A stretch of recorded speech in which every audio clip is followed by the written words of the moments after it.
Uh-huh. Said drugs, probably. Cool. What's up, man? I haven't actually seen you in 2 weeks before this even started. 2 weeks. So, as I was saying, I went to the junkyard because when I did the axle on the Jetta, the ABS sensors are cut off. So, I don't know if you remember me telling you about the ABS light being on. Yeah.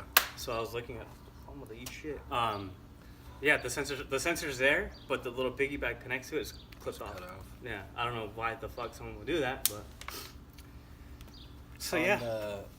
The MK3? Huh? Yeah, the VR6. The new one? Yeah, the new one. Oh. I was like, I don't even know why would someone even do that. That's weird. Sometimes when you're getting a car tuned and it has ABS, if the computer is dumb, it freaks out while it's on the dyno. Like just That's because like how the ABS is its like own little computer. Yeah, and that's how my caliber was. So we had to unplug the fuse for the ABS, and then it acted just fine. What the fuck? Maybe that's what they were having issues with or something. Oh, my shit's fucking stock. It's not even fast enough. You never know. Might get a couple of 10 torque. Yeah. So what's up, man? What's up with your car? Well, I was gonna say the Evo 10. You remember that sound that the AC was making when you turned it on? Oh yeah, I was like, what is that? It was a recall. Oh, did you already take it? Yeah. That doesn't They make any. replaced the whole motor. I kept asking him. I was like, "What's that noise?" And he's like, "It's the AC." You asked us multiple times. He Yeah. got to the shit. The blower motor would make a really weird, like, vibrating noise. Like, it sounded like it was falling apart or off axis while it was on. What was the recall?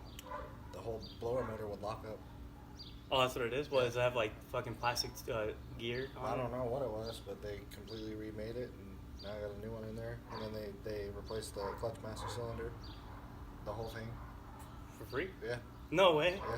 Does And the then clutch they feel any did- different? What did they do? They did, I think, an airbag recall, too.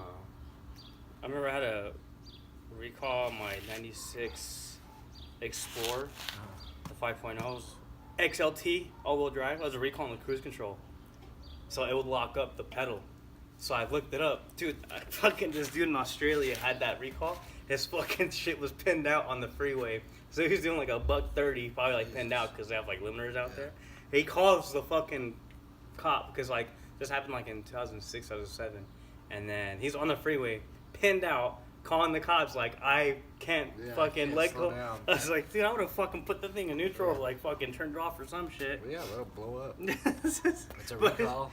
See, Blown that's motor his recall. That's his daily. He probably fucking drives some fucking fast ass car. This ain't shit. It's just an excuse to go 130. But yeah, so Evo, man, everything's at the machine shop. Yeah, so we got the block at the machine shop, the crank pulleys at the machine shop, full rotating assembly is at the machine shop, got the head at the machine shop. All they're doing is they're balancing the rotating assembly, and then they're gonna pull the valves out of the head, because I have the head fully disassembled except for the valves and springs and retainers.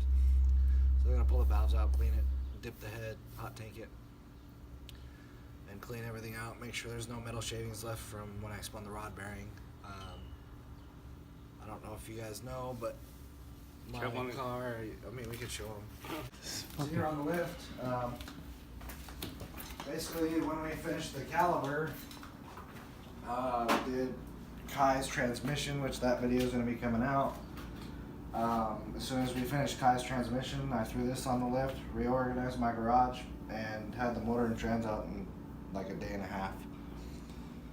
The engine and trans out. So that's how she sits right now. You know, fucking elephant trunk for fucking downpipe. Yeah, it's pretty big, 3-inch all the way back. This is how she looks. I'm gonna do some painting and cleaning up of the bay. I found out that I broke second gear on the transmission. Right here. This is a TRE built transmission, John Ripple. He's building it again, right? Yeah, I already purchased this second gear from him directly, and he's gonna machine it down and have it sent out to me probably by next week.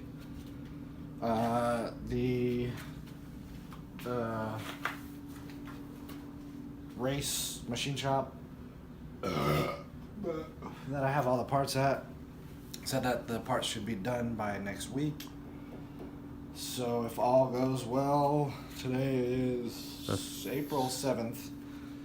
The car should be... April Fool's, it's the first one. I was kidding, it is just 7th. The car should be back on the road by May. Hopefully early May. And making some serious cheddar again. I've got... So originally, before I broke it this time, we went 720 horsepower on a Mustang dyno. Like 40, just above 40 pounds of boost on a 6466. This time around, the main changes to the car are going to be a Manley billet crank, and an AEM V2 standalone versus the stock ECU. What's the benefits of the standalone compared to the... For me, my benefit, the main things that I wanted out of it are I want safeties tuned into it for oil pressure and air to fuel ratio. That was my biggest thing to go standalone. And then I also wanted a anti-lag to make more boost for launching.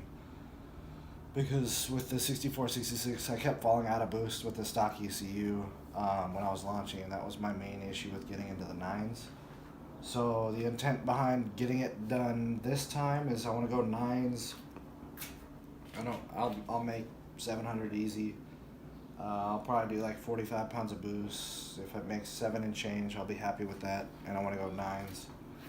So you want that? What's that term for it? That's when, how you said, like, if you don't have low oil pressure, it like shuts the car off. Yeah. It's like just a fucking, like a knock sensor. Yeah, it's basically similar to a knock sensor, like a boost cutoff. Literally, the cars will completely lose ignition if the oil pressure goes below a specified parameter. Adam LZ just fucking blew his shit up like that. That Nissan, I'm a fucking idiot. That Ford GT350. Yeah. Straight away, he zooms into the oil pressure. Dude, it's going like 20 and then nothing. And he's like in third gear going and it just fucking shuts off. Yeah. But that's a completely solid car with like some exhaust modifications. But you just see the oil pressure just drop and the car just completely die out. Mind you, GT350. I want to show the... Because I saw this on your video, which I'll put a link in the description to your channel. Yeah, so this looks like it's just the bearing like right here, but this actually spun. This is two separate bearings and it completely It's both of them right, the top and bottom, together, right? Yeah, and is what's it called? fused together. Friction welded. Yeah, all the way around. You can see it's the separation and it Yeah. goes all the way around. But that was basically, I was 1,000% expecting this to happen. I knew it was going to happen because the crank was cut so small that Your clearance they didn't make a bearing to take up the full clearance. But this is the same rod that went right here. Just freaking black, completely charred. Yeah, we got a new can opener. Material. Yeah, bottle opener. Another one. I'm actually gonna keep these pistons because they're in really good shape. Oh, the piston heads. So now I have a full set of STM spec 11.5-to-1 compression Manley pistons, horizontal gas porting pistons. They're like $800, and then I have a full set of Manley I-beam rods,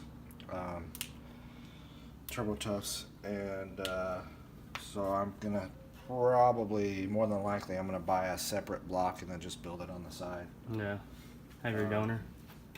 This is the layout of the cam stuff. So the rockers and cam caps, this is the way that they came off of the head. So that way they're going to go right back on that way. These are the OEM lifters. Those are going to go in the trash more than likely because I have GSC zero tick lifters. And then this is a stock HLA regulator for the oil pressure in the head. I actually have a Kigley HLA regulator in the car, which limits the PSI of oil that can go into the head. Mm-hmm.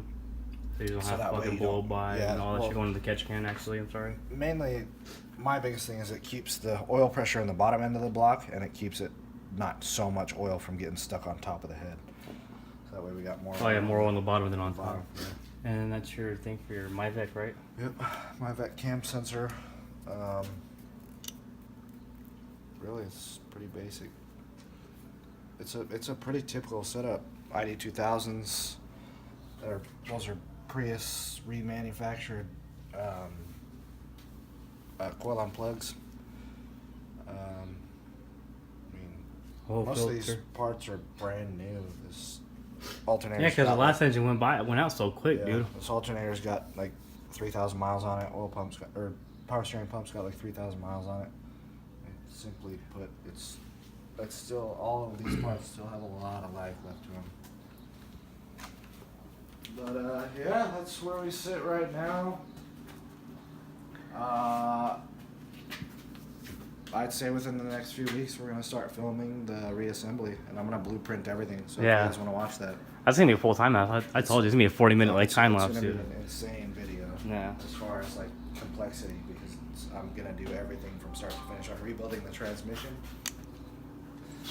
When I throw that second gear in, I'm gonna do all new bearings, all new synchros. Everything's gonna be brand new in the tranny. The whole shish kebab. So we'll film that, and then we're gonna film the full assembly from start to finish of the motor.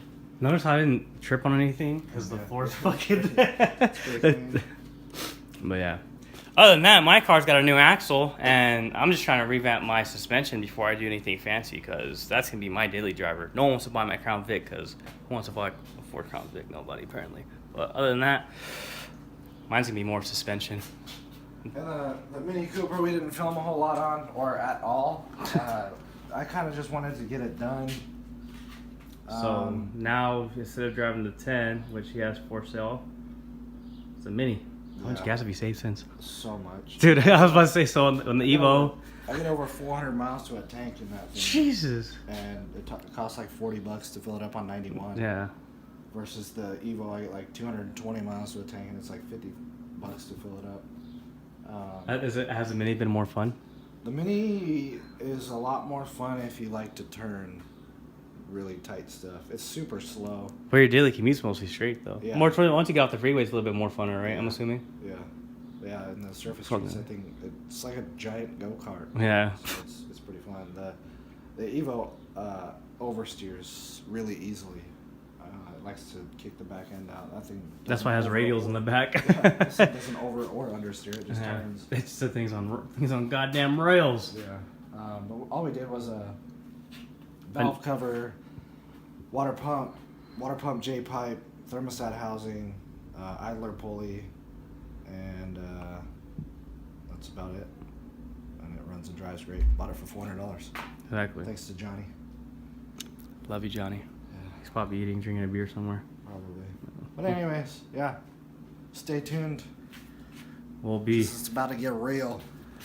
Making high horsepower with AC, mind you. And power steering. And power steering. Because around here on the east side of town, we don't mess around with that. You come to our town, my shit's blowing cold, buddy. Watch me. I'm turning my steering wheel with one finger, boy. All the way. Let's go. Shit. Yeah, man. That's our update. Next video.